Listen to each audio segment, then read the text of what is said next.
Sir ఢిల్లీలో ఒక అల్మారాలో ఒక అమ్మాయి శవం దొరికింది సార్. అంటే ఒక అబ్బాయి తనతో సహజీవనం చేసి అమ్మాయిని చంపేసి అల్మారాలో పెట్టాడు. అయితే ఢిల్లీలో ఇటువంటివన్నీ కూడా సాధారణంగా జరుగుతూ ఉంటాయంట. అసలు ఎందుకు ఢిల్లీలో ఈ విధంగా తమతో సహజీవనం చేసే పార్ట్నర్స్‌ని చంపేస్తున్నారు? దీనికి గల కారణాలేంటి సార్? ఢిల్లీ అంటే దేశవ్యాప్తంగా కూడా జరుగుతున్నాయి. బట్ ఢిల్లీ రాజధాని కాబట్టి ఎక్కువ ఫోకస్ అవ్వచ్చు. ఓకే. రెండోది ఢిల్లీలో కొంత ఎక్కువే జరుగుతున్నాయి మిగతా రాష్ట్రాలతో పోలిస్తే. అంటే ఇప్పుడు జరిగింది చెప్పుకుందాం ముందు అసలు. ఇదేంటంటే ఢిల్లీ సౌత్ వెస్ట్ అంటారు. అంటే నైరుతి ఢిల్లీ. సౌత్ వెస్ట్ ఢిల్లీలో ద్వారకా అనే ఒక ఏరియా ఉంది. అక్కడ రాజ్పురి అనే ఒక కాలనీలో ఒక అపార్ట్మెంట్ అక్కడ హత్య జరిగింది. మామూలుగా డబ్రీ అనే పోలీస్ స్టేషన్ ఉంది అక్కడ. ఆ డబ్రీ పోలీస్ స్టేషన్కి బుధవారం రాత్రి 10:40 గంటలకు వాళ్ళకి కాల్ వచ్చింది. ఎవరు చేశారంటే ఒక ఫాదర్ చేశారు. ఇట్లా మా అమ్మాయి 4-5 రోజుల నుంచి రెస్పాండ్ అవ్వట్లేదు, నాకు అనుమానంగా ఉంది అని ఆయన వేరే ఎక్కడో ఉంటారు ఆయన పోలీసులకు ఫోన్ చేసి ఈ పలాని ఏరియాలో పలానా అపార్ట్మెంట్లో ఉంటుందని చెప్పారు. సో వీళ్ళు వెళ్ళారు. వెళ్తే అపార్ట్మెంట్లో బయట లాక్ ఉంది. లాక్ని బద్దలు కొట్టి లోపలికి వెళ్ళి చూశారు. చూస్తే మొత్తం వెతికితే ఒక అల్మారాలో కనబడింది డెడ్ బాడీ. ఆ అమ్మాయి పేరు రుక్సార్, 26 ఇయర్స్.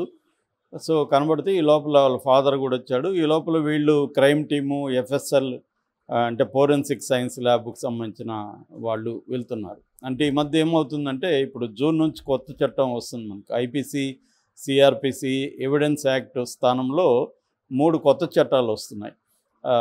BNS అంటారు, భారతీయ న్యాయ సంహిత, BNSS భారతీయ సురక్ష సంహిత. సో ఈ చట్టాల ప్రకారం ఎప్పుడు క్రైమ్ సీన్ జరిగినా ఫోరెన్సిక్ కూడా వెళ్ళాలన్నమాట. అందువల్ల ప్రతి పోలీస్ స్టేషన్లో కూడా ఒక ఫోరెన్సిక్ టీమ్ కూడా పెట్టాలి అనేది ఆ చట్టం వచ్చింది. ఎందుకు ఫోరెన్సిక్స్ వల్ల కూడా అక్కడ ఏంటంటే క్రైమ్ సీన్ చాలా important. Preservation of the crime scene and ఆ క్రైమ్ సీన్లో దొరికిన వాటిని ఇది చేయడం.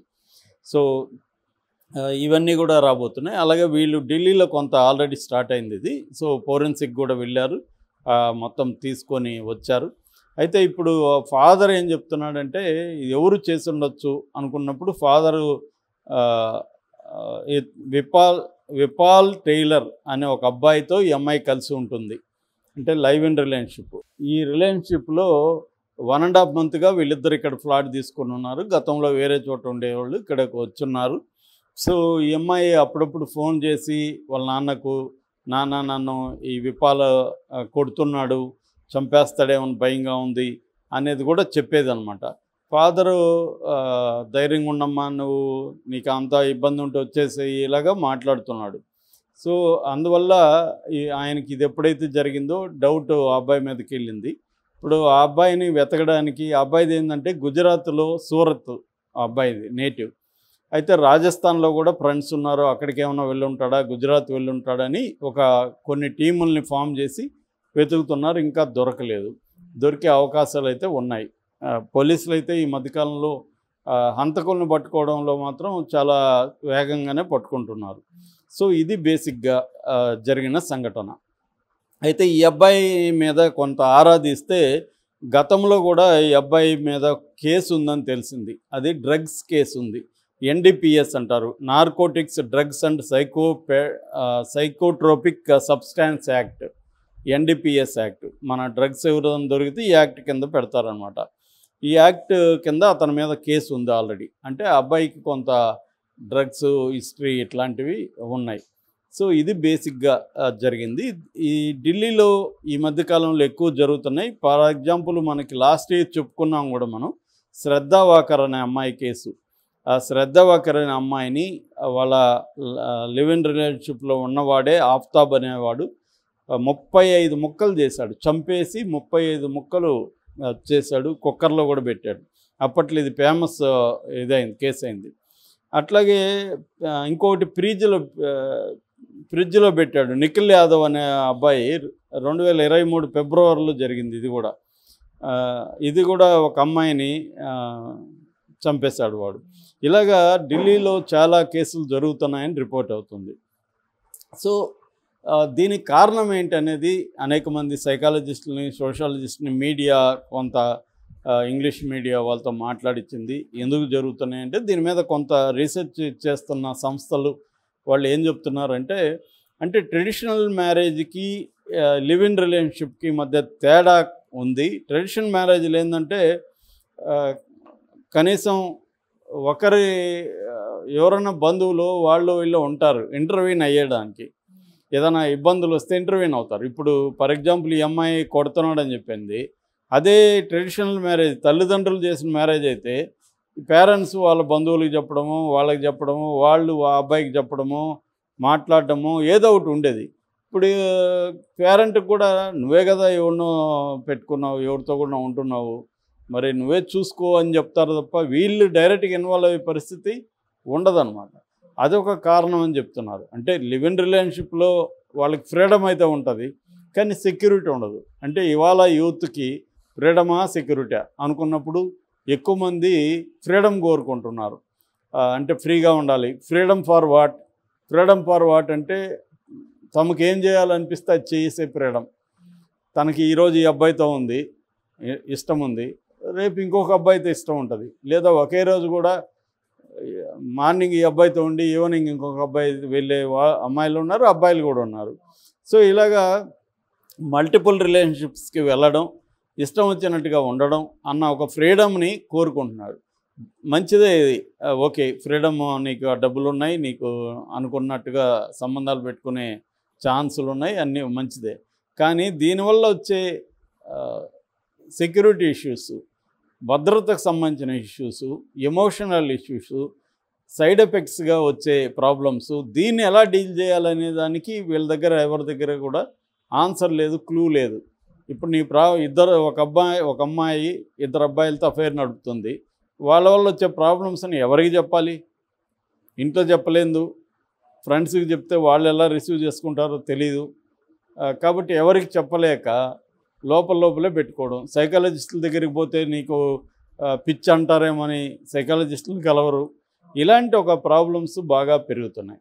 రెండోది ఏంటంటే, ఈ లివ్ ఇన్ రిలేషన్షిప్స్లో మామూలు రిలేషన్షిప్లో వాళ్ళ ప్రేమ లేదా మ్యారేజ్లు ఏంటంటే ఒక సీక్వెన్స్ ఉంటుంది. అదేంటంటే అఫెక్షను, ఇంటిమసీ, లవ్, ఈ సీక్వెన్స్ ఉంటుంది. వీటిలో అంత టైం ఉండట్లేదు. అంటే టైం పడుతుంది ఒకరినొకరు అర్థం చేసుకోవడం, ఒకరి ప్రాబ్లమ్స్ని ఇంకొకరు బేర్ చేసే ఓపిక రావడం.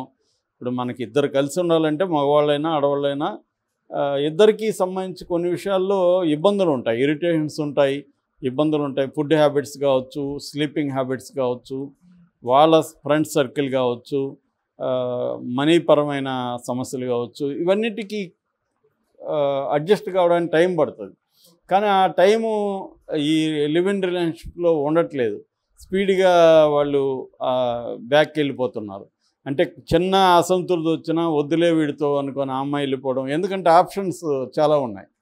క్యూలో ఆల్రెడీ ఉన్నారు చాలామంది. క్యూలో ఉండేవాడిని జస్ట్ జరిపితే చాలు, ఎక్కువ కష్టాలు పడాలి వీళ్ళు. సో ఇటువంటి ఒక కండిషన్లో ఇవాళ ఉంది. వీళ్ళకి కౌన్సిలింగ్ కానీ వీళ్ళకి తీసుకునే పరిస్థితి కూడా లేదు. అందుకని రెండు రకాలైన వైలెన్స్ కనబడుతుంది. ఒకటి ఎదుటి వాళ్ళ మీద వైలెన్స్, రెండోది తమ మీద తాము సెల్ఫ్ ఇన్ఫ్లిక్టెడ్ వైలెన్స్ అంటారు, తమ మీద తాము చేసుకునే వైలెన్స్. ఈ రెండు అనేవి పెరిగాయి. అయితే ఈ లివ్ ఇన్ రిలేషన్షిప్లో మాత్రం ఎక్కువగా అబ్బాయిలే అమ్మాయిలను చంపుతున్నారు అనేది డేటా చెబుతుంది. అమ్మాయిలు కూడా అబ్బాయిని చంపుతున్న కేసులు పెరుగుతున్నాయి గతంలో. కానీ ఓవరాల్గా తీసుకున్నప్పుడు లివ్ ఇన్ రిలేషన్షిప్లో అమ్మాయిలే బలి అవుతున్నారు. దీనికి కారణం అబ్బాయిలు చెప్తున్న కారణం ఏంటంటే, ఈ అమ్మాయిలు నాతో ఉంటామని చెప్తారు కానీ వీళ్ళకి వేరే రిలేషన్షిప్స్ కూడా ఉంటారని అబద్ధాలు చెప్తున్నారు, మోసం చేస్తున్నారు అనేది. ఇది కూడా ఒక కారణమే. ఎందుకంటే లివ్ ఇన్ రిలేషన్షిప్స్లో ఓపెన్గా ఉండట్లేదు. అంటే ముందుగా నేను నీతోనూ ఉంటాను, నాకు ఇంకొక ఇద్దరు అబ్బాయిలు అంటే కూడా ఇష్టం, వాళ్ళని కూడా కలుస్తుంటానని ముందుగా చెప్పరు వీళ్ళు. చెప్పకుండా దాన్ని దాచిపెడతారు, అబ్బాయి అయినా అమ్మాయి అయినా. సో దాచిపెట్టినప్పుడు ఇవాళ ఉన్న టెక్నాలజీకి కనిపెట్టడం ఈజీ. ఫోన్స్ అందుబాటులో ఉంటాయి. ఒకవేళ ఫోన్స్ లాక్ చేసుకుంటేమో ఎందుకు లాక్ చేసుకుంటున్నావు, లేకపోతే అది కోడ్ ప్యాటర్ను పాస్వర్డ్ నాకెందుకు చెప్పట్లేదు అని అక్కడ గొడవ స్టార్ట్ అవుతుంది. చెప్పితేమో వాళ్ళు నిద్రపోయేటప్పుడు ఎప్పుడో ఒకసారి వీళ్ళు డేటా చూడడం. ఇవాళ అందరికీ టెక్నికల్ నాలెడ్జ్ పెరిగింది. సో వీళ్ళు దీన్ని చేస్తున్నారు. సో ఈ రకంగా ఏమైందంటే ఒక ఫ్రస్ట్రేషన్ అనేది బాగా పెరుగుతుందని సైకాలజిస్టులు చెప్తున్నారు. ఇటువంటి రిలేషన్షిప్స్లో ఫ్రస్ట్రేషన్ బాగా పెరుగుతుంది. ఈ ఫ్రస్ట్రేషన్ యాంగర్కి దారితీస్తుంది. ఈ యాంగర్ వైలెన్స్కి దారితీస్తుంది. సో దీన్ని ఒక డేనియల్ కానెమెన్ అనే ఒక సైకాలజిస్ట్ ఏమంటాడంటే, ఆయన ఒక బుక్ రాశాడు, థింకింగ్ ఫాస్ట్ అండ్ స్లో అని. థింకింగ్ ఫాస్ట్ అండ్ స్లో అంటే 2 రకాల థింకింగ్ మనకు ఉంటాయి. ఒకటేమో ఫాస్ట్ థింకింగ్, రెండోది స్లో థింకింగ్. దీన్ని ఆయన సిస్టమ్ 1 సిస్టమ్ 2 అని పేరు పెట్టాడు. అంటే ఫాస్ట్ థింకింగ్ ఎట్లా ఉంటుందంటే, ఫర్ ఎగ్జాంపుల్ కార్ డ్రైవ్ చేస్తుంటాం, సడన్గా ఏదో వస్తే మనం సడన్గా బ్రేక్ వేయడం, సడన్గా చేస్తాం. That is fast thinking. కూల్గా అక్కడ అనలైజ్ చేసి బ్రేక్ వేయడానికి టైం ఉండదు. సో అది ఇంట్యూటివ్గా మనకు వచ్చేస్తుంది, అలవాటు మీదగా వచ్చేస్తుంది. ఇది హెల్ప్ అవుతుంది, ఫాస్ట్ థింకింగ్ కూడా హెల్ప్ అవుతుంది. కానీ రిలేషన్షిప్స్లో ఫాస్ట్ థింకింగ్ అనేది ఒక్కొక్కసారి పనికిరాదు. స్లో థింకింగ్ అంటే అనలైజ్ చేసుకోవాలి. ఆ అమ్మాయి ఫర్ ఎగ్జాంపుల్ ఈ అమ్మాయి వేరే వాళ్ళతో అఫైర్లో ఉంది, దాన్ని ఎలా డీల్ చేయాలి? సో ఆ అమ్మాయితో మాట్లాడాలి, నీకు అఫైర్లు ఉందని. ఆ అమ్మాయి ఒప్పుకోపోయినప్పుడు మనం ప్రూఫ్ చూపించాలి. ప్రూఫ్ చూపించినాక నీకు ఆ అమ్మాయికి టైం ఇవ్వాలి, నువ్వు ఎందుకు పెట్టుకున్నావు అని అడగాలి. నీకు అదే ఇష్టమా, కంటిన్యూ చేయదలుచుకున్నావా, కంటిన్యూ చేస్తే నాకు ఇబ్బంది, నీకు ఇబ్బంది అయితే ఇబ్బంది అని చెప్పాలి, ఇబ్బంది లేదనుకుంటే ఇబ్బంది లేదని చెప్పాలి. సో ఇబ్బంది లేనప్పుడు కలిసి ఉండొచ్చు, క్లారిటీ ఉంటాయి. ఇబ్బంది ఉన్నప్పుడు లేదు విడిపోదాం అని చెప్పి విడిపోవాలి. ఇంతగాని దానికి వాళ్ళని చంపేయడము, లేకపోతే వీళ్ళు చనిపోవడం, దీనివల్ల ఏం జరుగుతుందంటే ఒక ఎమోషన్ ఇన్వాల్వ్మెంట్ అయిపోతారు. చాలామంది ఏం చేస్తుంటారంటే మల్టిపుల్ అఫైర్స్ పెట్టుకొని కూడా మనతో ఎమోషన్ డ్రామా ఆడుతుంటారు. సో ఈ ఎమోషన్ డ్రామాకి వీళ్ళు ఏం చేస్తారు, ఇప్పుడు ఒక అబ్బాయి ఒక అమ్మాయి అన్నాడు, అమ్మాయికి 3 అఫైర్ ఉంది, అబ్బాయికి ఈ అమ్మాయితోనే ఉంది. ఈ అమ్మాయి ఏమో ఎమోషనల్గా ఇతనితో చాలా దగ్గర అన్నట్టుగా చేస్తుంటుంది. సో వీడు కూడా ఎమోషనల్గా ఇన్వాల్వ్ అవుతాడు. ఆ ముగ్గురిది తెలిసినప్పుడు ఇతని ఎమోషన్స్ హర్ట్ అవుతాయి, ఇతని యాంగర్ వస్తుంది, ఈ యాంగర్ వైలెన్స్గా మారుతుంది.